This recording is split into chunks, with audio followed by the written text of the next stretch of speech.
Are you ready to warm up? Have you got your deodorant?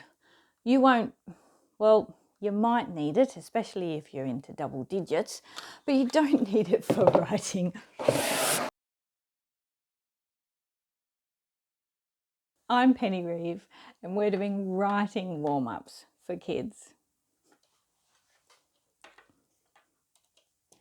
In today's writing warm-up, the deodorant might have given you a hint.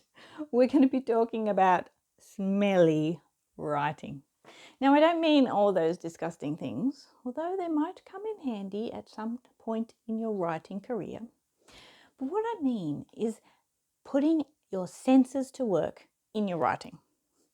Because the aim of good writing is to get your readers reading what you've written and forgetting that they're reading and instead experiencing the story or thinking through the issues that you raise. And one of the ways that you can really get people engaged in your work is through writing about senses. You want to write about the things that you see, and you want to describe the stripy yellow elephant. And you want to talk about the things you can touch, like the prickle that went through your shoe while you were walking in the desert. You want to talk about the things that you hear, like the slurpy lick of a dog who found the fallen ice cream. But you also want to talk about the things that people might smell in your writing. So if you're describing a scene, what are the things that people might be able to smell, and write about that? Tell us what things smell like in your writing. Because when you do that, your reader will sort of imagine that smell and feel like they're right in the middle of your adventure, wherever that adventure is. So in today's writing warm-up, we're going to be thinking about smelly words. What are the smells that you might have in different situations? For example, if I was talking about your house, in your house, if you just close your eyes and just imagine walking around your house, what kind of smells would you smell? Maybe there's some cake cooking in the kitchen. Maybe somebody stepped in something unpleasant and brought their shoes inside. Maybe somebody needs to take a shower. Maybe you have a little baby brother. All those things would have a different smell, wouldn't they? Yeah. And when we're writing, the trick is to put those ideas and those images into words so that people can read about them. So that's what we're going to do. You need some paper and a pen or a device. And I've got a list of situations here. And I want you to use your imagination and just pay attention and write down those smells. Are you ready? The first one is pretty easy. I'm going to cover up the bottom one because we've got 2 per page. What if we went to a farm? What kind of smells do you reckon there would be? I reckon at a farm, I would be able to smell the hay. Have you ever smelt hay?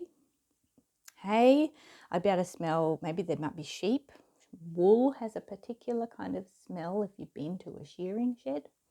You might be able to smell the cows.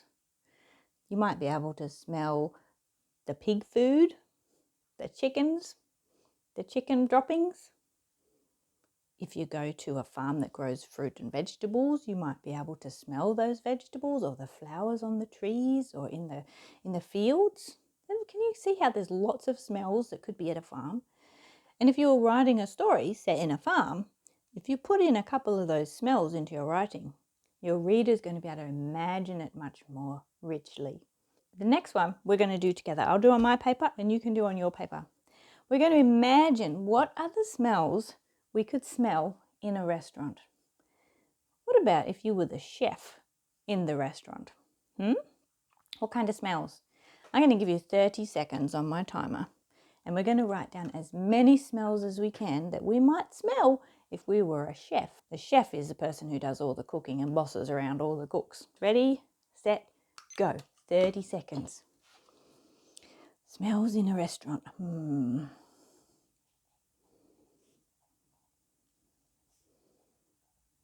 Oh, what if I burnt something by accident? I wonder what's on the menu.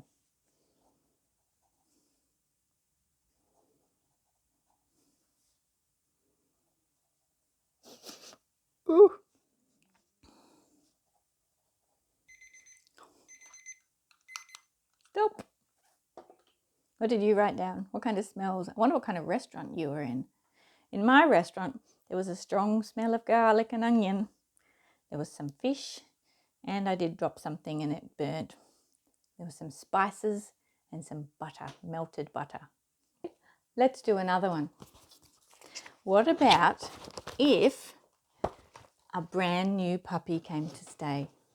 What kind of smells would there be if a brand new puppy came to stay at your place? Ready? 30 seconds, go.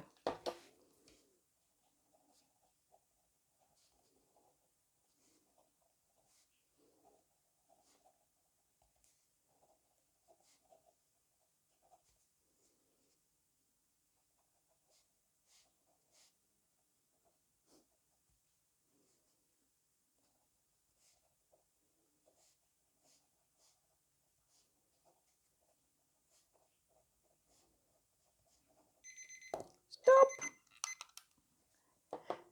Did you have the smell of dog food or wee on the carpet?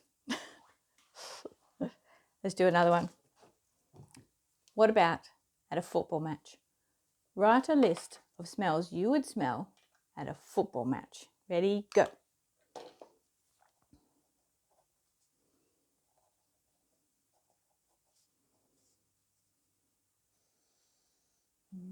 This one's tricky.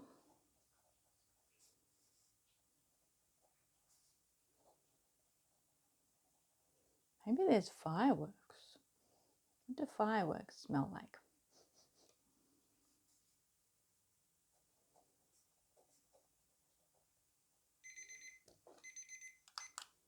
Sometimes it's hard to think of smells. I wonder what you wrote for that one.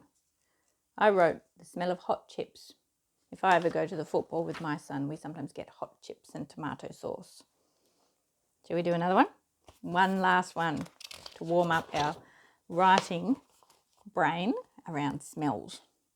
What if we caught a ferry to the city? What kind of smells would you notice if you were going to the city on a ferry? Lots of smells. I guess it would depend on who was on the ferry, what they were doing, what they had with them. Are you ready? Only 30 seconds. What kind of smells would you smell if you were going to the city on a ferry? Go.